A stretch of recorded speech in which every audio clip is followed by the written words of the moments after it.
Welcome to the Zachrilege Cast podcast YouTube video interview program that features me talking to some of the best and brightest in the atheist slash secular slash awesome community. This is episode number 207. I recorded this interview on November 26, 2019. Happy Thanksgiving. And hey, I actually got 4 episodes out this month. Thanks to Krista Cox of the Feminist Humanist Alliance for being on last week. Enjoy that new kitten energy. There are guests that you find in the course of play as things happen in the communities that I pay attention to, and there are others you find, zero in on them, and finally get to them. Marie Delafont is another underrated atheist activist. She's not asking politicians questions or taking on sexism through articles. She's having the one-on-one conversations we need to have to get to the bottom of some of the religious trauma many of us have. She saw her life, decided it wasn't up to snuff, and totally uprooted things. She was the co-host of Everyone's Agnostic, and when that show ended, decided to open her own shop. Everyone's Autonomous is 2 episodes in, but trust me, she's getting to double digits and then some. She also works with Dave Warnock of Dying Out Loud, who's teaching people about life while he deals with his own death. Thank you to Caleb for the audio assistance, and now let's start the conversation. Oh, Cogan's got Wolodarski open way downfield, and it's complete. Ooh, what a hit. Oh, yeah, he's out cold, Gil. Oh, yes, sir. Looks like they'll be feeding him Thanksgiving dinner through a tube. All right. Welcome to the Zachrilege Cast. Marie Delafont, how you doing? I'm good. What's up? Is it super duper cold there? Because, you're in like Minnesota, you're like South Canada. Yeah. Here in South Canada, it's pretty nippy. We're supposed to be getting like 6 inches of snow tonight, which is why we are gonna go driving and have a happy hour after this because we're insane. Sounds good. Well, I'll introduce the beverages for the evening. So I'm actually, for South Canada, having a beer called Canadian Breakfast Stout from Founders, a bourbon barrel-aged maple coffee chocolate beer, and then Dragon's Milk Reserve Maple Oak, because I'm doing a little maple taste test. So we got here and here and then here. That sounds amazing. Because this show, you get to do most of the talking. I get to do most of the drinking. That's where we're at. Yeah. Now I get to scroll up to the actual questions. Here we go. Now, usually I start with like out of context quotes, but okay. I don't really have out of context. I am just going to start. This is part of your farewell speech from Everyone's Agnostic. And I'm just going to go with the first sentence, and then, feel free to react as you will. There's not a shred of me that I don't love. That's my reaction. True. But we'll get to the the podcasting side of you. I'm going to start with kind of your religious background, because some people I've had on recently haven't really had that and haven't had that experience. And I haven't had that experience of being religious and then being not religious. So it's always fascinating to hear the stories of people who've come away from it. So I believe you had, was it an evangelical upbringing? I did, yeah. I can dive into that for sure. My parents were Lutheran when I was born, and so that's a kind of a tamed down, watered down version of Christianity. It's not as toxic, in my opinion. It's not as invasive in your face, kind of a form of Christianity. So it was pretty tame. But then I ended up going to a church with my best friend who lived across the street, and she went to a General Baptist Conference church, which could be seen as evangelical. And I loved it because they had all sorts of really good programming for kids, and I had such a good time.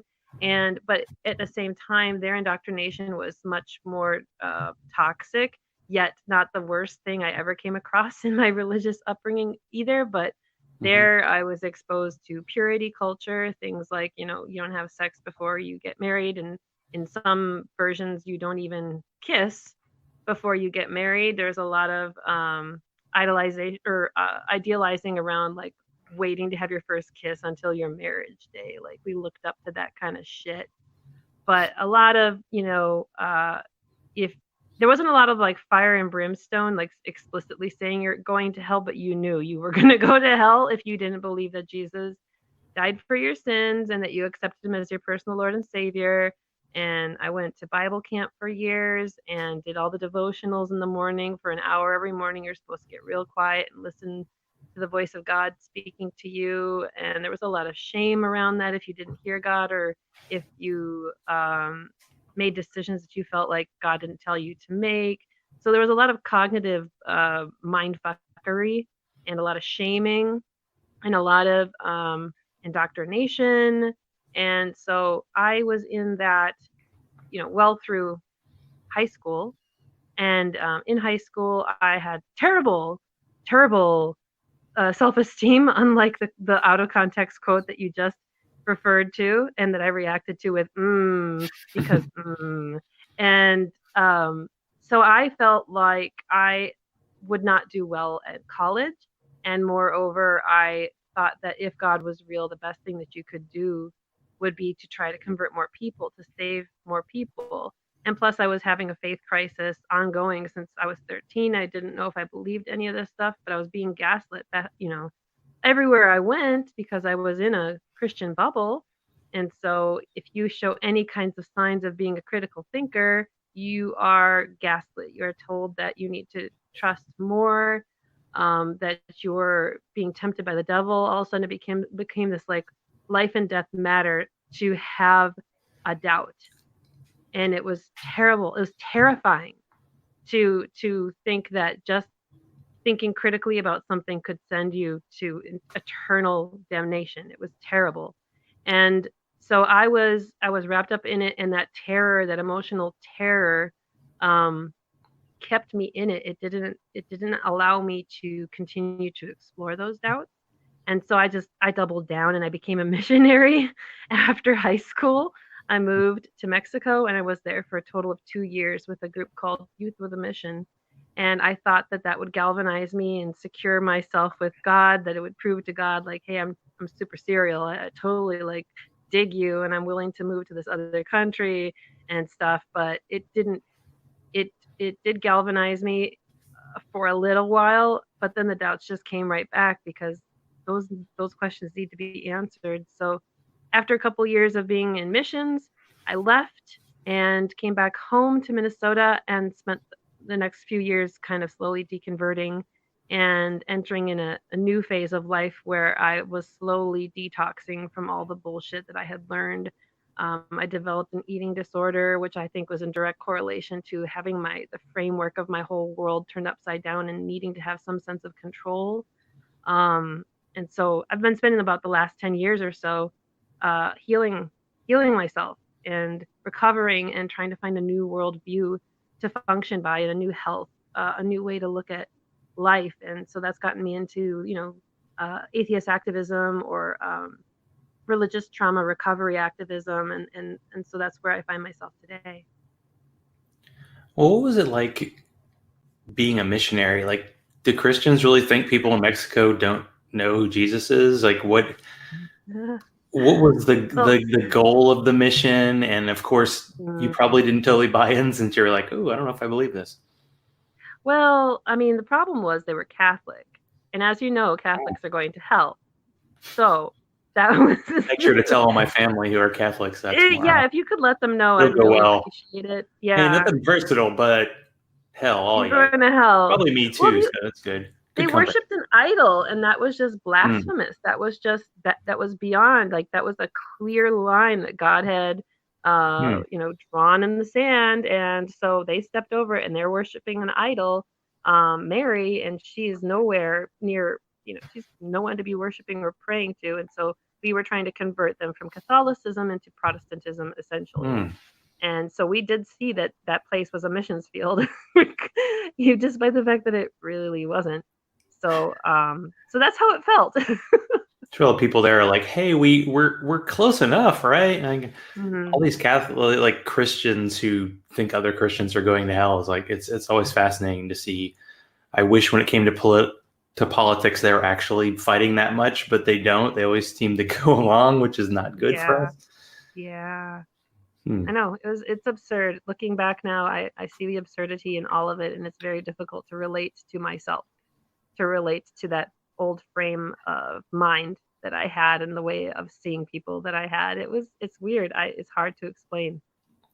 Well, how hard is it to like have doubts when, as you said before, that like having doubts is the main reason why you're going to end up in the bad place forever? In a bad place. How does it feel to have doubts? It's terrifying. It's I mean, could you even really share that with anybody? Because you're all supposed to be kind of playing the same playbook. Like, okay, we all agree, so we're good. yeah.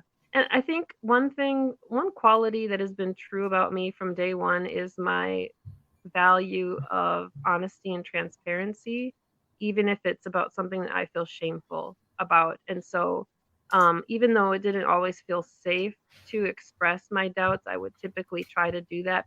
I think maybe even because I thought it was morally appropriate to do that. If I really was having doubts about God, then it seemed like the appropriate thing to do for God to tell him so and to be honest with him and to be honest with my community so that I could get help. And so I feel like that hasn't changed about me, but now I don't feel terror about being honest and transparent anymore, whereas before it felt like telling people that I had cancer and getting that kind of reaction that you would get if you told people you had stage 3 cancer of some type, because that's how they treated me. They saw me as an object, a project, something to fix, something to heal, something that was broken. But was there, I guess, an official time in your life where you're like, okay, I'm an atheist? And was it weird to finally say that or just admit that to yourself?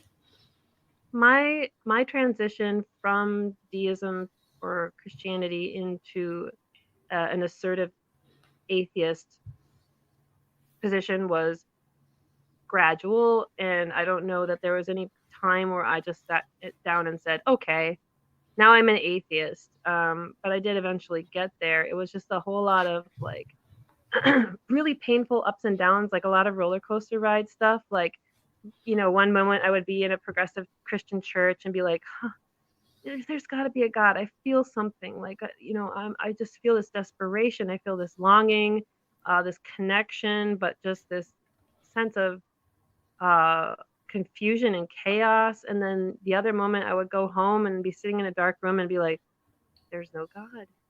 There is no God. What am I doing? And it would just be kind of up and down like that for years until I finally kind of started growing some courage to say that I'm right, that they have nothing to to no valid argument to keep me anywhere near as close to their belief system as I was formerly aligning myself to it. Um, so it was just a matter of, I think I really had to grow in the confidence of myself in my own critical thinking abilities. And I think what really helped me and continues to help me is my um, willingness to be present in fear, because I feel like I had to do that in order to challenge that narrative around God. I really had to be present with a lot of fear and terror, and I think maybe that's possibly what keeps a lot of people in there, because they're not willing to be present in that space to find out if it's going to hurt or not. Yeah, I'm thinking of myself like leaving religion. Would I have that courage? Because I don't feel like I'm a very courageous person. So for anyone who does, that's got to be tough because it's probably leaving some residual scars that no matter what you do is still kind of there a little bit. Yeah. Now, I often make bad comparisons, so you can tell me if this is one. Can you make a comparison between leaving religion to leaving a bad marriage? Because you recently I can. You recently posted on Facebook about having a friend come from Canada, and that experience kind of made you think about how you felt about your relationship. Yeah. That's a really, I like that you brought that up, because I've never talked about it in that way before, and that's really nuanced. And I like that.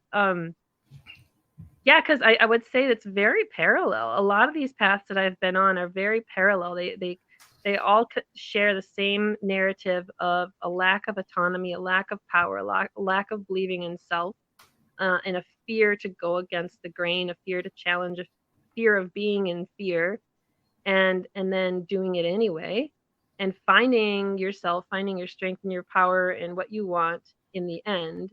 And I think that's what they all have in common. And really, that's just like the hero's journey. Essentially, it's just humanity. But yeah, I mean, because religion, and I see the parallels I see between leaving religion and leaving a bad marriage, at least for my story, is that in religion, I didn't realize how abusive it was when I was in it.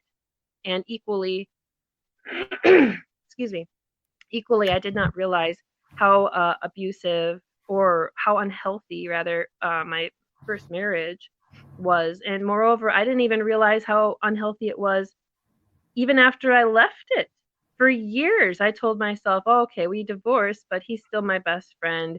We just, we weren't meant to be nesting partners. We weren't meant to be together for the rest of our lives. Just a difference of people. It wasn't a bad marriage. But with time and entering into more healthy frames of relationship, like understanding relationships in a healthier way, I complete this kind of um, circular kind of reflection, looking back on my life, comparing it against what I've learned now, and I'm able to see how terrible it actually was. Even in the moment, it was very unhealthy, and I should have gotten out of it a lot sooner, and I didn't, because I was scared, and because I had some kind of story going in my head about an expectation that I had to meet, something that I had to do, some kind of obligation. I had some kind of belief around what marriage is and how I should be participating in it. And in the same way with religion, I had all these stories about how I need to believe in God. I need to believe harder. I need to pray more. I need to have, bigger faith. And there's all these prescriptions for what you're supposed to be doing. And in the end, it was just toxic. It was just, they were just trying to take away any kind of independent thought or will, that I had. And that's kind of what my marriage did to me too. Um, and and I've been able to see it even more clearly as the years go by, how unhealthy it was, and exactly how was it, not only that it was unhealthy, but how exactly was it unhealthy. And that's been really informative as I try to grow and become a person that's less inhibited by narratives that I don't actually subscribe to consciously, if that makes sense. No, it does. I mean, I can do my own experience. Like, I had to have a near-death experience to realize that a relationship I was in was maybe not so good. Oh, wow. That was part of it. But hey, maybe Yeah. we'll flip the script and we can talk about that on your show someday. Yeah. Ooh, for the we'll just leave that out there. Everybody who listens to this show probably knows that story. But for you, how did you discover everyone's agnostic, and how did you eventually find your way on as a co-host? Because you go from listening to a show to being part of a show. Has to be pretty cool. Yeah, yeah, it's been fucking amazing. I mean, I'm very joyous about it. It's fucking awesome. Like, essentially, how I got into all this was that, sorry, I'm getting over a sinus infection. So, how I got into all of this is that I left that bad marriage, and pretty quickly after, I got into a new relationship that was very healthy and created a really safe space for me to start working through the shit that I was carrying from religion. It finally created this landscape where I felt accepted and loved, and I could just flounder and be hurt and know that I was going to be okay. So that relationship really set me up for having space to really delve into the religious trauma, that I was actively playing out and suffering from. So I got help for my eating disorder. I started getting invested in finding communities that were talking about adverse religious experiences or religious trauma. And so I started digging in, reading books, finding podcasts. And this I'm trying to think of what year this might have been.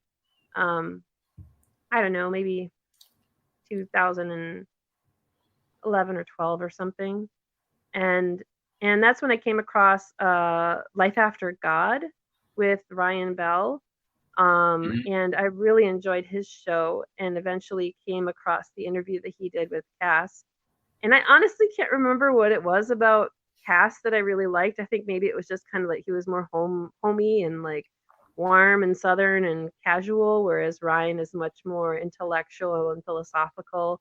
And I just kind of liked how Cass presented himself on that show. And so I started listening to his show, like religiously, aka frequently. And I just dug his show. I loved hearing stories from other people who were in a place to be able to articulate their experiences much more clearly than I was, because I was so emotionally broken that I didn't have words. I just didn't even know how to express what had just happened. And so to hear other people who did have the words and who could express literally what I was feeling was so incredibly validating and empowering, because then I could take those words myself and use them to deconstruct what I was feeling and to understand what I was feeling. So those stories were so helpful for me, and I liked Cass's take on things. I liked his ability to be able to hear someone's story and then just filter it down into the essence of who they are, and to just kind of validate who they are and their experiences. And um, so then I decided I want to be on this show. And I was terrified about the idea, but I was so angry at religion. And I just was like, I just need to scream. I need to scream about this. I can't just go to therapy and listen to other shows. I need to scream. I need to I need the world to know what has happened to me and what I've gone through and how much it hurts. And so I reached out to him, even though I was absolutely terrified to be on a show and to talk about what I'd gone through, because I don't know, again, really poor self-esteem and like thinking that I don't have a good story to tell. I don't still tell stories well. I don't know what I was thinking, but he's like, "Sure, I'll have you on." And like within a week, he's recording with me, and I'm like, I popped a Xanax beforehand. I've like wrapped myself up in like 5 blankets, because when I get anxiety, I shiver. I shiver, shiver, shiver, and so I'm just like wrapped up in blankets and talking, and that was episode 108, and I just talked about my deconversion experience, and in the end, Cass and Bob were so validating, and that was probably like the best therapy session I'd had up until that point, to have Cass listen to my experiences and validate me, and kind of sum up the beauty that he saw in my strength, which I don't feel like I'd heard that before. I don't think anyone had seen that before, or that I was willing to hear that before.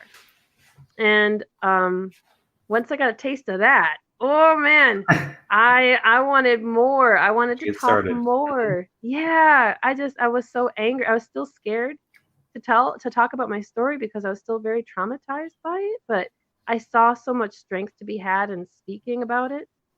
So I reached out to other shows that I came across, like Secular Sexuality, that used to be hosted by Dr. Daryl Ray, who wrote The God Virus and Sex and God, 2 different books.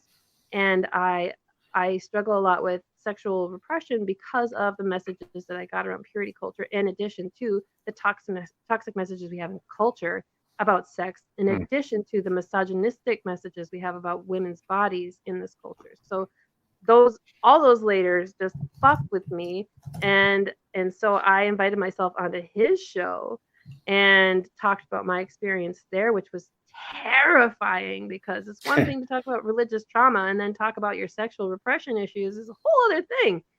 But again, it was empowering, and it was so liberating to just shout and just say, this is what's happened to me. I am so angry. I'm so angry. And anyway, I was on his show a couple of times, because the next step in my journey was to question, and I'm sure you'll have questions about this later, but to question the narratives around monogamy. And so I started exploring non-monogamy and went back on the show and talked to Daryl about that too. And once I told Cass that I was non-monogamous, he's like, "Oh, bitch, we need to have you on the show again." So then I There you was on go. the show again, like episode 180, and then finally getting close to the end of the story now that Cass hosted the first ever Everyone's Agnostic, listener retreat, and that was in 2018. And I went to that. I got to meet Cass. I got to meet a lot of different listeners, and Cass was going through a period in his time right then, so that he needed some support. And I was like, "Dude, I can help you manage the show." And he's like, "Okay." So I started on as being like an administrative support. But when Bob Pondillo left, I was like, remember that time I really liked talking about this stuff? Well, maybe you should have me on the show. So I asked to be on the show, and he said sure, and I was on it for a year before he needed to close it down. And so that's where we find ourselves now with my new show, Everyone's Autonomous, which is a little bit different. But that is a very long story about how I got involved in all this. But I think it's important to tell the full story, because at this point I am nothing like I was in 2010. And a lot of the people who meet me now are like, "Oh my God, you're such a badass, assertive motherfucker." And I'm like, this is a journey. Like, we are all on a journey. I don't want anyone to take it for granted for, who I am right now and how strong I am, because it took a lot of work and a lot of vulnerability and a lot of willingness to sit in fear and be vulnerable anyway, and be willing to see the truth in the fear. So anyway, that is how I got involved in all that stuff. Well, do you have any experiences from the show you want to share? Like, maybe what was the difference for you? Like, all of a sudden, okay, now I'm a co-host. Now I have to research guests and find guests and be present, and which you're like, yeah. No, or you could just ask 2 questions and an hour and a half goes by, which is also good. Yeah. I'm not against that. Yeah. No, it was really scary when I started. And the thing is, though, that Cass is such a talker, and he's really good at small talk. So like, he carried all that stuff. I didn't really have to experience any of that burden of like, what are we going to talk about now? We improvised the whole thing. We never research our guests. Like, we just jump in, and we just kind of trust that we know how to talk to people. And it doesn't sound like it's not prepared, but it's not. Maybe I'm missing out. Yeah, there's certain weeks where I'm like, I want it to be more improvisational, because I want to, like jazz, like, okay, we're going to go down this alley for a while. And, I'll take a question and we'll go out. But I like to have a little bit of a framework, and maybe it's just my preparation style. Yeah. But you get on the show and you're there with Cass. What was it like when he told you, "You know what, I just can't do this anymore"? I kind of saw it coming. Because I think he's been kind of burnt out on it for a while. I don't think he really cares anymore. I think he wants to move on with his life. And so I kind of saw it coming. It was just a matter of when. And I guess we'd always kind of presumed that I was just going to take over Everyone's Agnostic. So when he told me that he had got this new job and he was ready to move on with his life and just kind of focus on this new job and get his finances straight, I was like, okay. And we were like, okay, I'm just going to take over the show now. So that's just kind of how it went. But then it just took a couple of days of us both thinking and being like, I'm not really Everyone's Agnostic. Like, that is his art. That is his manifestation of what he's doing. What I'm doing, what I'm interested in, is so much different. It just does not make sense for me to commandeer that title and just move on with my own thing. So we just mutually decided that he was going to keep that branding and keep that show open for whenever he feels like doing something, and then I was just going to make my own thing. And so that's just kind of how it ended up being, and that works just fine for me. Well, how tough, because I listened to a good portion of the final episode, so it's 255. Actually, the final episode is your first episode. It's like a new beginning. But how tough was it to record that final episode? Because you didn't just come up with that speech. You probably had some of that written down. I'm just guessing. Oh, yeah. Every monologue I did in Everyone's Agnostic was pre-written. and every monologue that I've done, that I've written, has been a pain in the ass. It doesn't, writing those has not come easy to me. And I'm trying to find out why, because it's not working. So let's not keep trying the same thing over and over again. But I don't recall feeling any strong feelings, other than like a lot of fear, that after this it was going to be just me and my voice and no big dad Cass to walk over me and to fill space when I didn't know what to say. So there's just mostly underneath that was just a lot of fear, a lot of insecurity, of myself and my ability to start my own show, because I had a show before this, like, in I don't think I've said that anywhere else, because it was shit. It was just shit. It was terrible. Oh. I took it off. Oh, it's gone. It is gone. Don't even look for it. Don't even. It was That's just an exclusive, Chris, by the way. Chris is in the chat room. Chris just Watson. imagine that I, like, someone's having an emotional crisis and they just grabbed a recorder and start recording what they're saying. That was my podcast. It was ridiculous. It was absurd. Like, who would want to listen to that? But it was part of the journey, right? Like, just to do something messy and crazy and imperfect. And so it's part of it, I guess. What did you know immediately, like when Cass was like, okay, I'm done, that you wanted to do your own show? And when did you come up with the name and how you wanted to brand this for your own branding?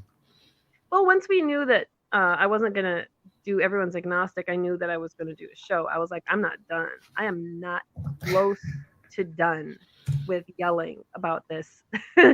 So, like, I knew I was going to do my own show, and it was just a matter of, like, okay, so I'm not going to do Everyone's Agnostic. So it just took a matter of, like, it involved first thinking about what is it that I'm going to be doing different than what Cass is going to be doing. Like, I want to have a clear vision of what's important to me, because I do have very strong values that inform the way that I see the world, and I've never been challenged enough to have to put it into a headline, like, the headlines that you put at the beginning of a show that kind of presents what you're about to, a value that you're about to serve and to talk around. And so it took a little bit of work. Like, I talked to Luke King from Your Atheist Pastor to kind of develop some, like, what is it that I'm about? What do I want to do with this? What am I passionate about? What could I envision myself talking about endlessly?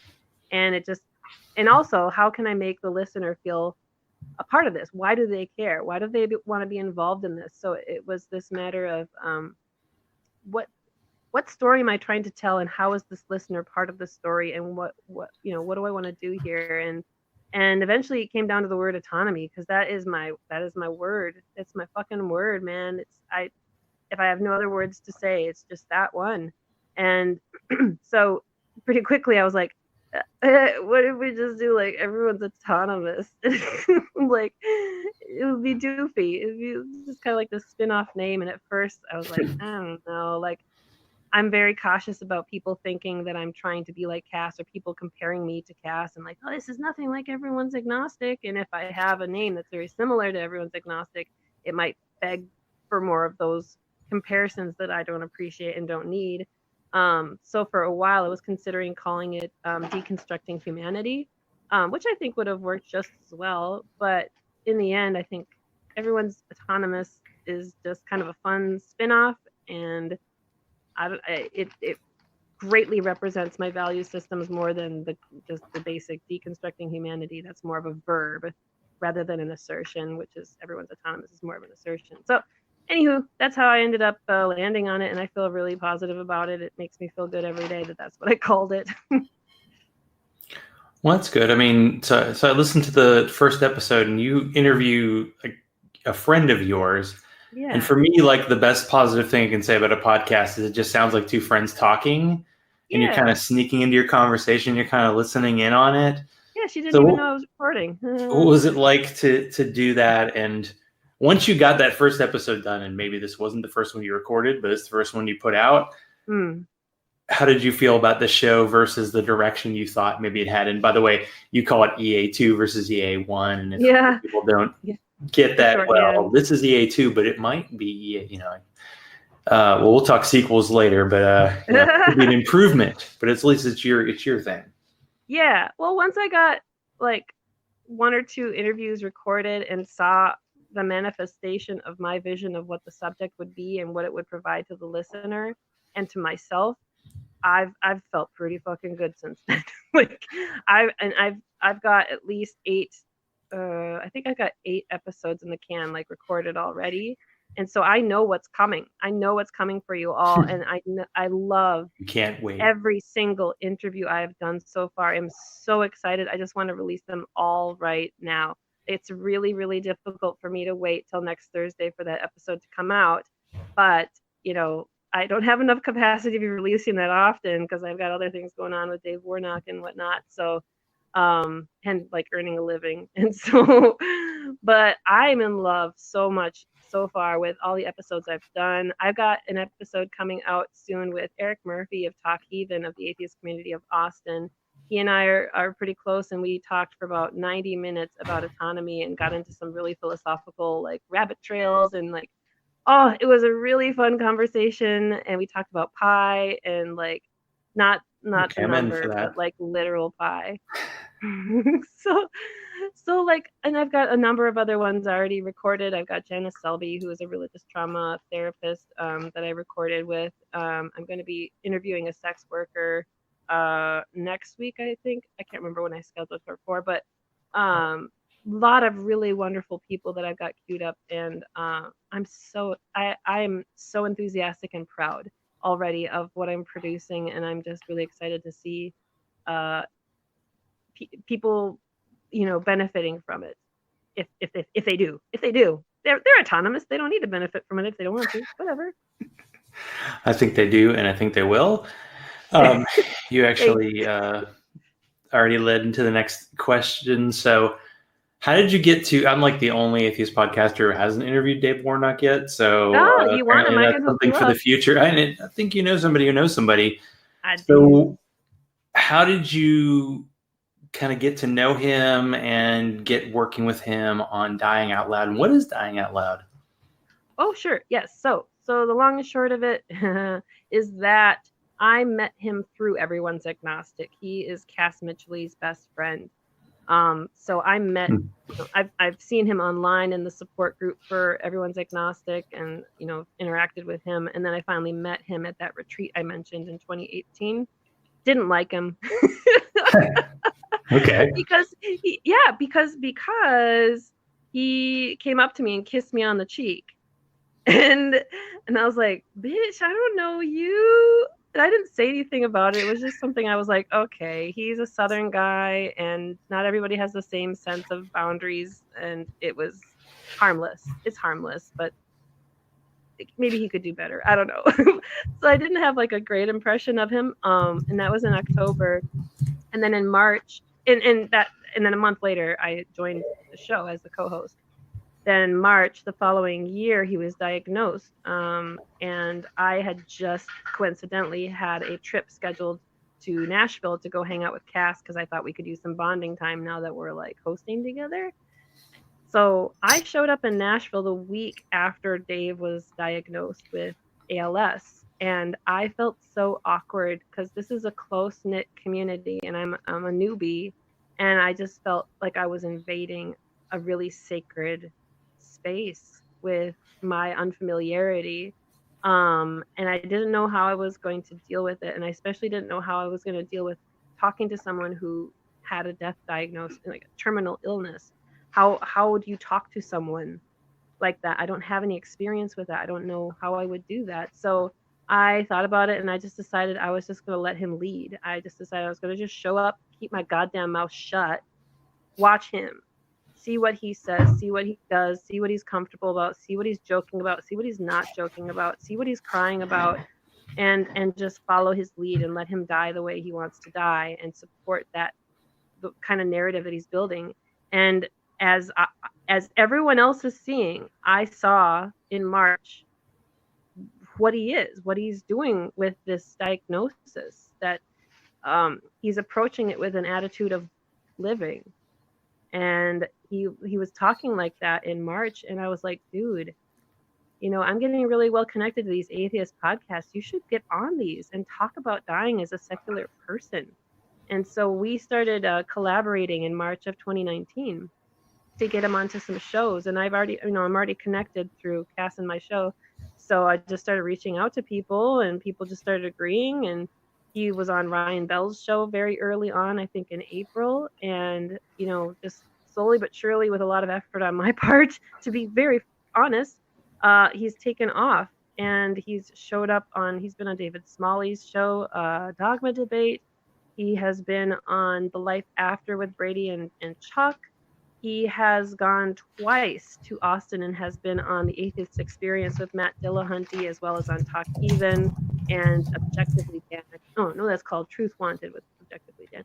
But anyway, like, through all of this, the effort on my part administratively and the effort on his part with his emotional labor and his vulnerability, we've just kind of built up what we've been calling dying out loud. And that's something that I said to him back in March. I was like, dude, I appreciate how you're dying out loud. Like, you're speaking about this experience. You're being present in the fear, even though he's not fearful, but he's being present in what most of us would find to be fear, like scary. And he's being present in it, and he's talking about it for us. Like, he's sharing it with us. He's being out loud about death, which in turn now is turning into a story more about living than dying. And so it's just fucking taking off.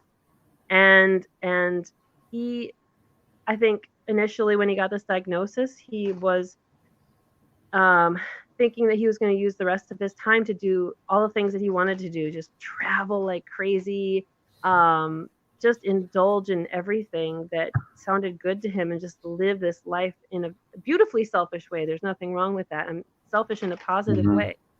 But as soon as he got on these shows and started connecting to people who were listening to him, and started seeing how people were responding and being moved in a positive direction by what he was willing to share, very quickly that has become his one and only vision with the rest of the time that he has left.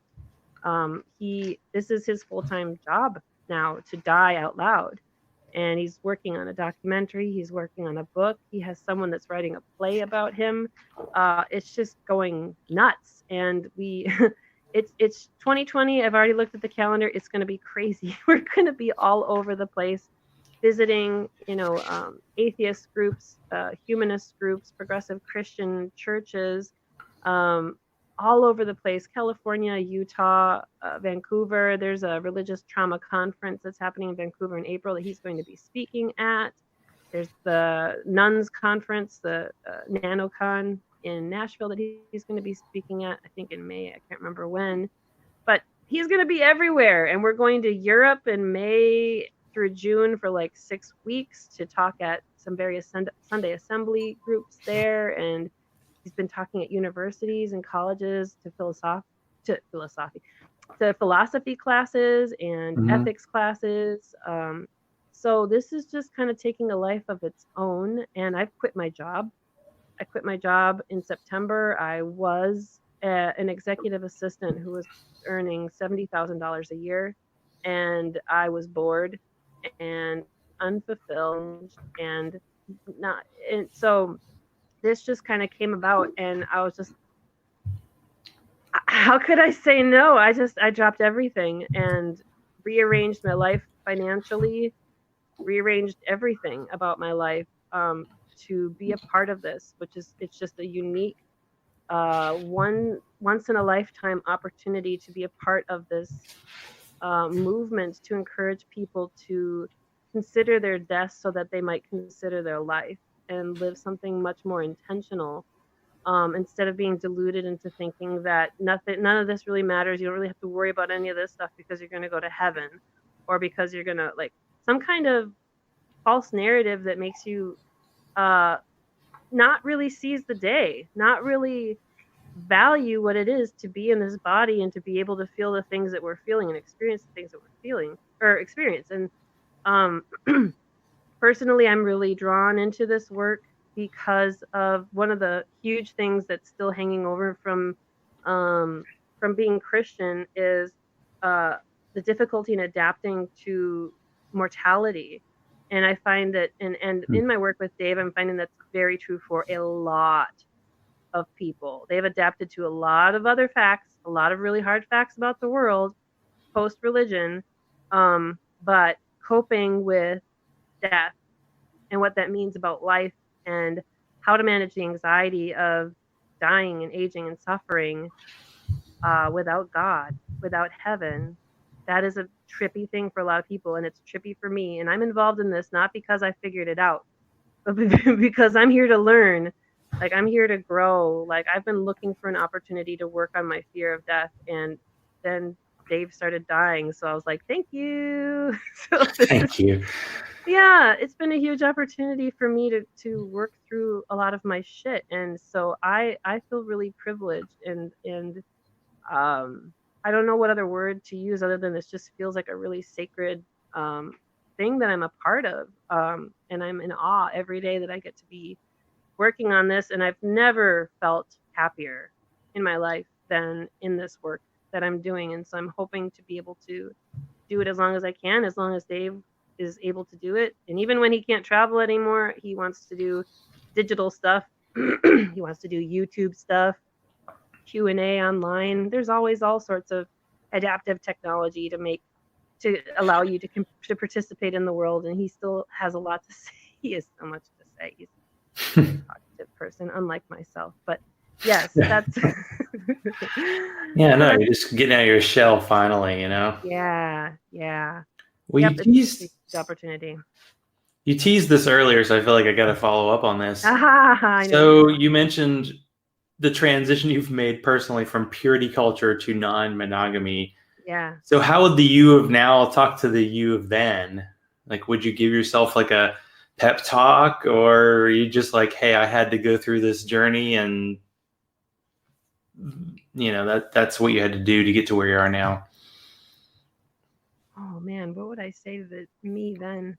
I mean, that's a hard hypothetical to consider, because that she had to go on this route, and I guess maybe that is what you just said, that like essentially I just had to keep moving forward. I didn't never really know where I was going or what was wrong, and sometimes that's very distressing. It continues to be distressing because despite the fact that I'm non-monogamous, despite the fact that I speak about it publicly, despite the fact that I'm paid per the hour to help people manage non-monogamous relationship dynamic issues, means absolutely nothing about where I'm at. I still struggle with the narratives embedded in myself all the time. But the difference is I see them for the most part now, but they still play out. They still play out in how I interact with the world. So I'm still working on deconstructing that shit and getting it out of my head. But yeah, that would be my only advice for people who are trying to detox from this shit. I don't know where your journey is. I don't know if your path's going where I'm going. I don't care. I don't really fucking care. The only thing that I can prescribe to other people is just to keep moving forward when you can. Sometimes you need to sit and relax or just breathe. But once you're done doing that, keep moving forward, even if you don't know where you're going, because eventually it'll come together. But just don't give up. And it sounds like such cliche advice when I say it. I hate that I just said that, but it did work for me to just keep pushing forward, and it's what I continue to do, even though I don't know where I'm going.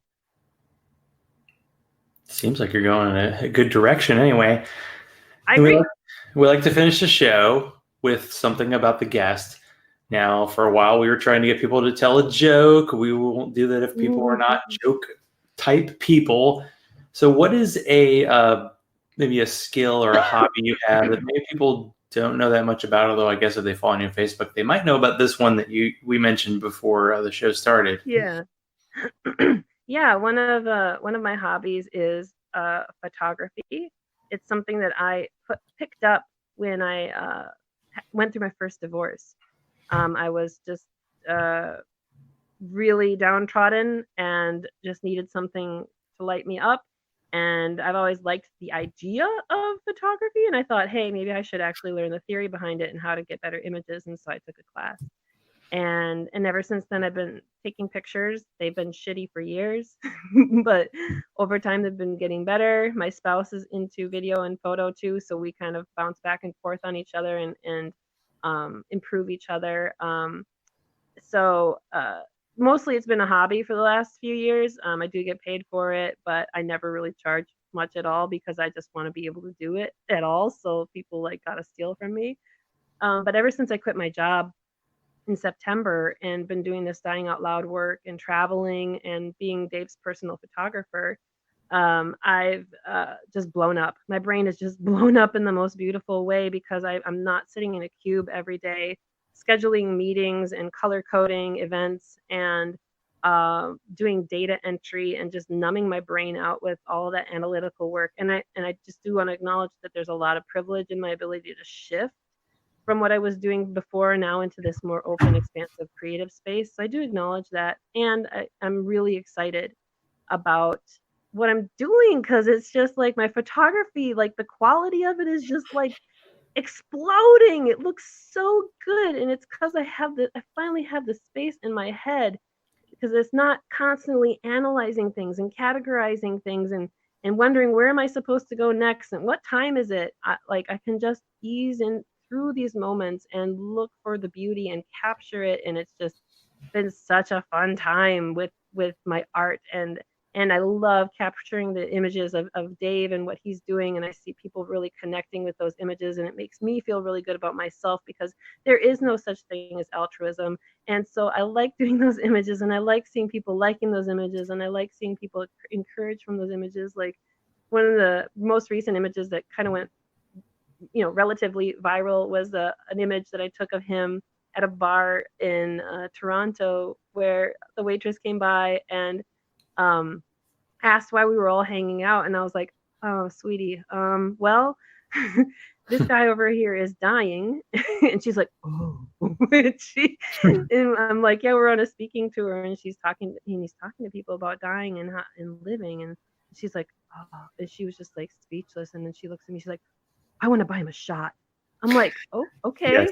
I'm like, "I'm pretty sure he'll like that." And she's like, "Okay, I'm gonna go get him a shot." I'm like, "Okay." And I told Dave, and so he wanders over to the bar, and I ask her, I'm like, "Is it okay if I take a picture of you doing a shot with Dave? And I'm gonna post it on social media." And she's like, "Yeah." So I took a picture of them doing a shot, and everyone fucking loved it. And I was just so happy to capture that moment because it was just beautiful in the moment itself. And yeah, I just fucking love it. I love what I'm doing right now, and I love the photography work that I'm doing right now. Well, now that we're at the end, sadly, of our conversation, where can people find you online? Or everybody can find your show, and then the work you're doing, dying out loud as well. Yeah. So if anyone is interested in my coaching work, I have a website, mariedelafont.com, and that has a lot of information about that. If you want to learn about Dave Warnock and his Dying Out Loud tour, his website is daveoutloud.com, or he's on all the social media platforms, so you can just kind of search for that. In terms of the Everyone's Autonomous podcast, our website, my website, all of our websites are everyone'sautonomous.com, or you can find us on us, we, us, them, vosotros, I don't know, on any podcast app, or else I was going to say, shut up. Shut up is good. Yeah. I'm laughing at Caleb because he laughed that I said vosotros. But anyway, yeah, so I'm just all over on social media, so you can find me there. Well, sounds great. Well, Marie, thank you for being on. Yeah. If someone who's recovering from being sick, you sound like you're pretty solid. And oh, yeah. Everybody finds your show. Well, that's the whole idea. You get on this show to find your new favorite show, and people listen to your show will definitely think that. So thank you for being on tonight. And this was like the 101s or the Marie 201 sometime in the future. So oh, no. We'll get deeper on you. Okay. All right. I got more. Sounds good. Well, thanks for being on again. All right. Peace out. I know enough. Ladies and gentlemen, Hooray for Everything invites you to join them in a salute to the greatest hemisphere on Earth, the Western Hemisphere, the dancingest hemisphere of all. Live read. It's National Separation of Church and State Week, and while that seems very no-duh to this crowd, it's important. We have some grifters in the top levels of government, and I'd say it's 50-50 if they get any kind of justice. We also have some honest evangelicals. This week, people like Rick Perry have said that Donald Trump was anointed by God to be our president.